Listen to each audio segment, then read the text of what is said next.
Okay, it's time to start building our diffs. The first thing that we're going to do is to install the largest of the bearings onto the outside of the case. And they very easily just slip right over the top. What we're going to do is, this is optional. Some people like to do this and some don't, but we're going to put a little bit of thread lock around the outside of the case here because we have a metal to metal connection, and it can possibly slip and cause some wearing, although I have never seen it. Some people are pretty adamant about using some Loctite on there, so we're going to go ahead and do that, and we're going to use the little Loctite that came with the HPI kit. Going to put a little bit on our finger, and we're going to just wipe an amount around the diff housing, just like so. And we're going to go ahead and do that on both sides. I'm going to put a little on our finger, and then go ahead and wipe it around the outside, just like so. I'm going to cap back up our diff or thread lock.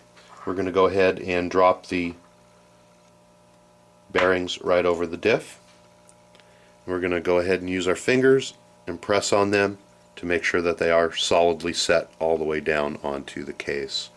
Going to go ahead and repeat that for the second side. Go ahead and slip your bearing over the top. You can use your thumbs to rock it on, and it should slide right on. And just make sure that it's firmly seated all the way down, just like so. The next thing that we're going to do is to go ahead and grab two of the little rubber washers. Actually, they're the medium-sized rubber washers. There are two that are in there that are smaller, but those are not the ones we want. We want these units here that are just a little bit smaller than a dime. From there, we're going to go ahead and grab your two smaller bearings. If they're the Team Fast Eddy bearings, then they're red. If not, they're going to be a black bearing. Let's go ahead and set those over to the side like this. And then we are also going to grab either your bushings, which I guess I can grab back out here and show you. You're going to grab either your bushings, or if you're using the Team Fast Eddy Pro Series bearing kit, you're going to go ahead and grab the other two bearings that are same size as the bushing. So we're going to use the bearings today rather than the bushings, but they go in the same way. So we're going to set those over to the side. First thing that we're going to want to do is to use just a little bit of the diff lube that came with the kit, and we're going to want to put a little bit on our fingers. Just a small amount will do.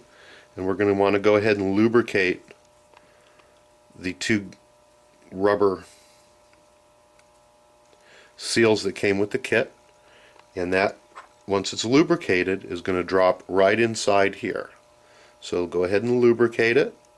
And we're going to drop the seal right in there. Going to go ahead and use our finger and press it down as to where it's even on the inside. There's a little drop down in there, and you're going to want to make sure that it sets down into that drop down. From there, we're going to go ahead and grab our bearing. If you're using bushings, that's not where the bushings go. The bushings go on the inside. So you are going to want to make sure that you are using a bearing on the outside. Going to go ahead and put it in and use your thumbs, and it should go ahead and seat right down in there fairly easily, just like that. You're going to want to make sure that it's all flush with the top. Let's go ahead and repeat this on the second side. We're going to go ahead and use a little bit of the diff lube, put it on our fingers. We're going to oil up the little seal,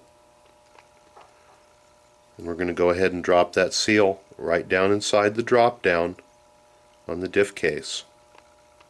Make sure it's in there nice and even. And at this point, we're going to grab one of our bearings, not a bushing, but a bearing. We're going to go ahead and insert that into the center hole. and we're going to use our thumbs to go ahead and pop that down inside. If it's not going down in very easily, make sure you get it somewhat seated in there. You can actually turn it upside down on your table and just very gently press on it and rock your hand until it pops into place. Don't go hammering on it because you don't want to damage the bearing. Now we're going to go ahead and turn the diff half over, and if you are using a bushing, you're going to go ahead and drop the bushing down inside. And if you're using a bearing from the upgrade kit, that's where it's going to go. You're going to drop it right down into the center hole here, and go ahead and again use your thumb and your fingers to make sure that it's seated down in there properly, just like so. We're going to repeat this on the second half. We're going to go ahead and drop that bearing down in, or the bushing if you're using a bushing, and go ahead and rock it in until it seats all the way down into the hole and is nice and flush, just like so.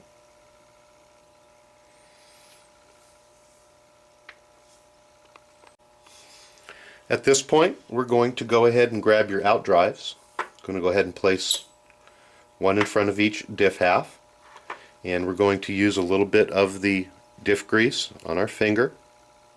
Doesn't have to be that much. And we're going to go ahead and lubricate the shaft here, just like so. You don't have to use a lot, we just want to lubricate it a little bit.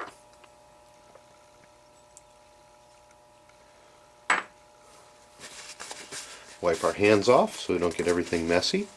Let's go ahead and slide the shaft up through the center of the bearing and inside the diff half, and make sure that all your bearings and your bushings stay in place. As I push this one through, the bearing came out, which is okay. We're going to use a Allen wrench that we have, and we're just going to reach down in there and just very gently go in a little circle until that bearing slips back down, just like so. And then everything is all in there nice and flush. We have the out drive all the way in, and the bearing is also seated all the way down inside. Let's go ahead and repeat this process on the second side. Again, we're going to take the shaft and very gently insert it into the diff half. We're just going to rock it up, and again our bearing popped out over that shaft, so we're just going to use our fingers and go ahead and put it back down. If you can't get all the way in with your fingers, go ahead and use the end of your Allen wrench gently and just tap it back down, just like so. I'm going to go ahead and put our silicone fluid away, and we'll get rolling on the next step here.